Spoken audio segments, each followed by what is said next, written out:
What's up guys, it's Tommy here and welcome back to a brand new Liverpool transfer news video. And in this video we will talk about Schalke centre-back Ozan Kabak, who would be a fantastic replacement for Jurgen Klopp. And according to Bild journalist Christian Falk, who is very reliable, Liverpool are looking to sign Ozan Kabak to replace Dejan Lovren, who of course we sold to Zenit St. Petersburg a few weeks ago for £11 million. So in this video you will get to know what Ozan Kabak is all about, what he could bring to Liverpool and why Schalke wants to sell him. So guys, if you enjoy these videos, leave a like and subscribe so you never miss the latest Liverpool transfer news updates. And I'm just back from a short holiday with my girlfriend. I had a great time, I recharged my batteries, so you can expect the daily Liverpool transfer news updates and also Liverpool career mode episodes from today onwards. Really excited to be back to bring you guys quality videos. So Christian Falk, who is working for the Sports Bild newspaper, one of the biggest sports newspapers in Germany, said that Schalke need money. They have to sell one of their good players, and Ozan Kabak is certainly one of their best players. And three of those good players are on the market. One of them is Kabak, the others are McKennie and Harit. And actually, I would like Liverpool to look at McKennie if we can't get another midfielder in, because McKennie is also a pretty decent player, but Ozan Kabak is definitely, I think, good enough to play for Liverpool as a fourth choice centre-back. Liverpool will sign a centre-back in the summer. Jurgen Klopp already said that Liverpool want 4 centre-backs every season to compete for the positions, because Liverpool need backup for the likes of Van Dijk and Joe Gomez. Joe Gomez and Matip are really good players, but they are quite injury prone, and there was a time at Liverpool where only Van Dijk was the one fit centre-back and the other 3 centre-backs were injured. So Liverpool need those backup players to really compete for all the trophies this season. And yes, Fabinho can also play centre-back, but I think Fabinho's best position is the defensive midfield role. Ozan Kabak is a very talented young 20-year-old player. He is from Turkey. He's 186 centimeters tall, which is 6 foot 1 inches tall, and he started his career in Galatasaray, where he played basically 1 season, and after that he was signed by VfB Stuttgart in January, and after that he was signed by Schalke, where actually he scored 3 goals as a centre-back. So he is a threat from corners, and he already played his first game for Turkey as an international footballer as well, and he won with Galatasaray, he won the Turkish league title as well. So Schalke are very much impacted by the pandemic and football's suspension, and the Bundesliga resumed and finished. But Schalke, who didn't qualify for Europe, in fact they didn't win a game since the restart, they are looking at a very bad financial situation, so they need to sell some of their star players. And initially, before the pandemic hit, Schalke wanted around 50 million for Kabak, but now it looks like that he could end up to be an absolute bargain, because Schalke are lowering their price to just 30 million euros due to the financial constraints and financial troubles that Schalke are facing. Probably they realize nobody is going to pay 50 million euros for Kabak, so they want to get rid of him to get some money in to balance the books, so Schalke don't have to have a fire sale of like the majority of their players. And according to the Kicker newspaper, Kabak's release clause is 50 million euros, but because, as I said, Schalke is in a financial difficulty, they will sell him for a lot cheaper. And Kabak has been impressive in the Bundesliga season. He's one of the best young emerging centre-backs in the Bundesliga. He won 2.9 aerial duels per game, and he picked up 3 Man of the Match awards for Schalke, which is also, I think, terrific. And he fits into the transfer model of FSG, buying young, promising, emerging talent. And I mean, Lovren was 31 years old at the time when he was sold to Zenit, and the Kabak is almost 10 years, more than 10 years younger. And he has a pretty impressive CV. As I said, the youngster only spent 1 season at Stuttgart, and he was very highly rated there. Stuttgart have one of the most successful youth projects in Europe. Their academy has produced such great players like Joshua Kimmich, Sami Khedira, Mario Gomez, Timo Werner, and before that he played for Galatasaray. And as a 18-year-old, you don't play for Galatasaray unless you are a very, very talented player. And Schalke signed Kabak from Stuttgart for only 15 million euros. So either way, even if they only sell him for 30 or 35 million euros, they will bank a hefty profit on Kabak. And this has been just 1 year after they signed Kabak, or 1.5 years after they signed to Kabak. So I think that Schalke will sell one of their biggest talents in their squad. And to be frank, Sepp van den Berg is not yet ready for the Liverpool first team. As much as I like the guy and I think he's a good talent, he's not ready to play in the Premier League and the Champions League if it's required. The big question is, what is best for Kabak's progress? Is it best to come to Liverpool, one of the best clubs in the world, and to play fourth choice centre back when you are a 20-year-old? Probably, if I was Kabak and I would advise, I would get advisors to advise me on my career moves, I would say he should probably stay at Liverpool stay at Schalke, for 1 or 2 more years, just to develop furthermore and then make a big jump. But the big question is, if Liverpool come calling, can you honestly say no?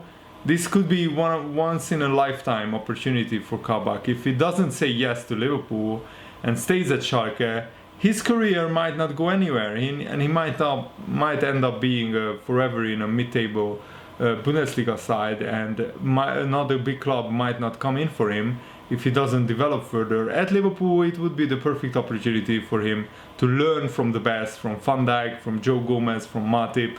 I mean, and Liverpool need to sign a young centre-back, because both Matip and Van Dijk will soon be 30, 31 years old, and then we might have to replace at least one of them. Joe Gomez is younger than both of them, and Kabak is even younger than Joe Gomez.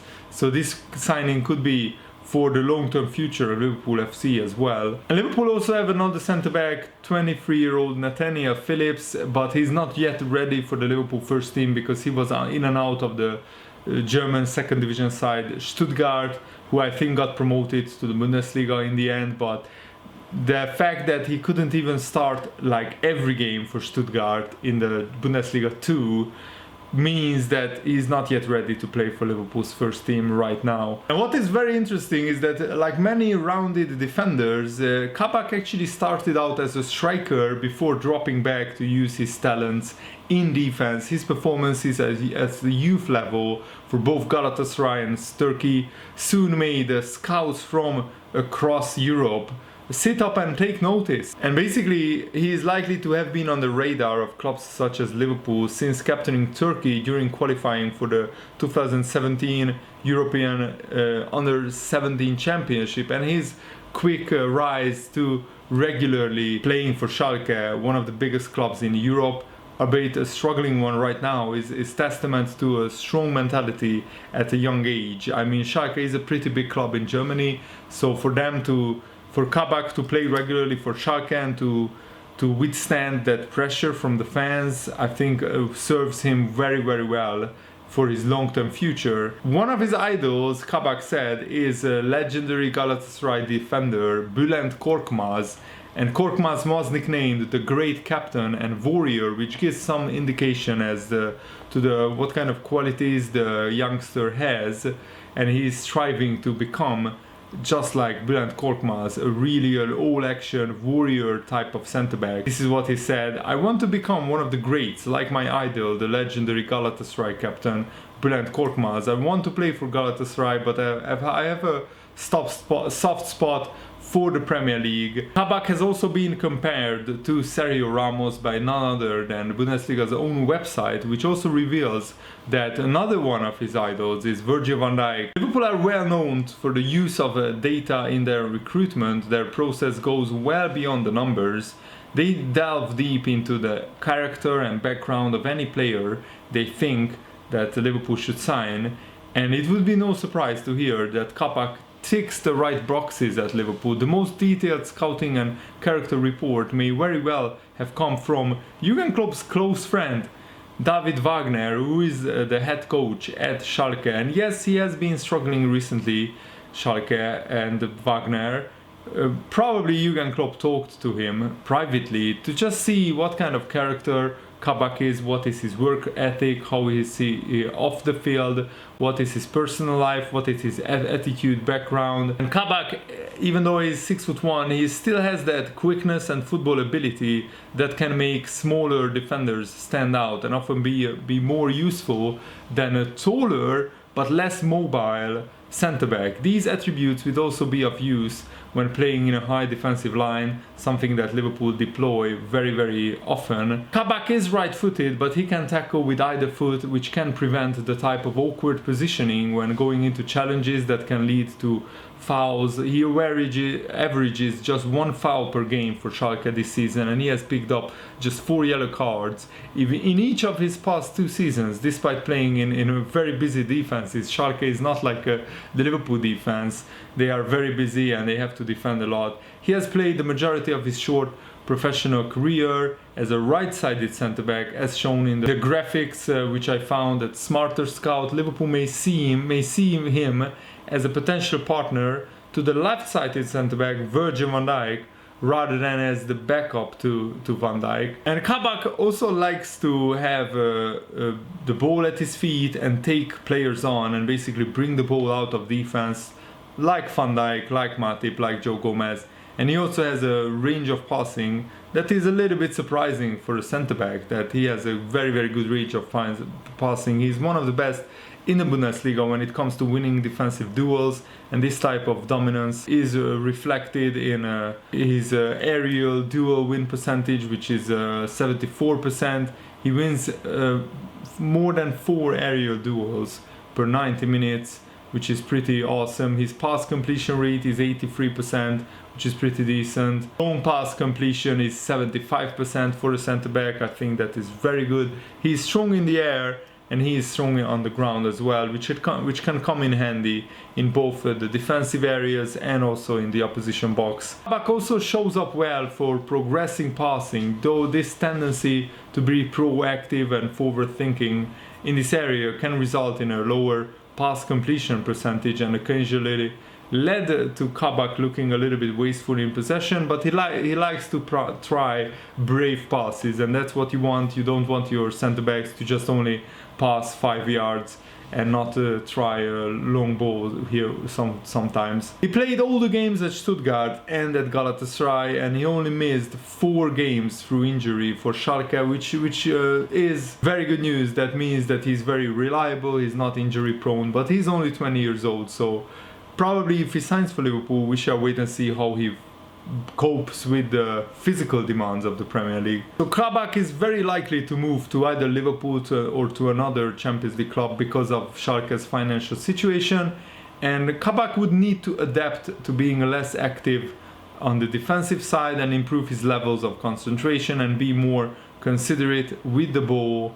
But he has the tools to do so, and he has the tools to improve his game. I think it will ultimately come down to what kind of asking price Kabak will have. Does Schalke really want to rake in the big money and ask for like 35-40 million euros? If yes, then we should stay clear. But if Schalke would accept around 30 million euros for Kabak, I think that would be a very good value for money signing for Liverpool, depending on how much Liverpool can generate in the transfer market by selling the likes of Shaqiri, the likes of Harry Wilson and Marko Grujic. Those deals will probably go through in the next few weeks, so I will keep you guys updated. And I also want to congratulate Trent Alexander-Arnold, who won the Premier League's Young Player of the Season, having completed 13 assists this season, which is a record for a defender. That is an absolutely astonishing achievement. And also Trent Alexander-Arnold just 21 years old. He already won the Champions League and the Premier League with his boyhood club Liverpool, so I'm so happy and delighted for him. So congratulations Trent, and keep playing awesome, and I'm sure that you will win many awards in the future. And according to former Chelsea defender Graham Lasso, Trent Alexander-Arnold has revolutionized the manner in which right backs can play the game of football. And I think he's right, but let's hear what he has to say. I can't remember one player have such an influence on his team as a right back as Trent Alexander-Arnold influences how Liverpool play, let alone from a 21-year-old who is just starting his football career. He's adding more goals to his game. His assist record is second to none among defenders. I can see him continuing to improve in the environment he's playing in at Liverpool. And also, not just Trent Alexander-Arnold got 13 assists, he scored three kick goals, 2 of them against Chelsea, and also he scored a brilliant free kick against Crystal Palace, and he scored a goal from open play against Leicester City as well, which I remember, where Liverpool won 4-0 away from home. And I think Trent has been one of Liverpool's players of the season, even though Jordan Henderson officially won the Liverpool FC Player of the Season award, which congratulations to Henderson, he fully deserved it. But probably Trent Alexander-Arnold is in the top 3 players in terms of how good a season he had. And I really hope that you guys enjoyed this Liverpool transfer news update. It was a lot of fun to make. Like the video and subscribe, because tomorrow I will have a big update on the Thiago to Liverpool transfer story. So stay tuned for that. Thanks for watching. See you later guys. Goodbye.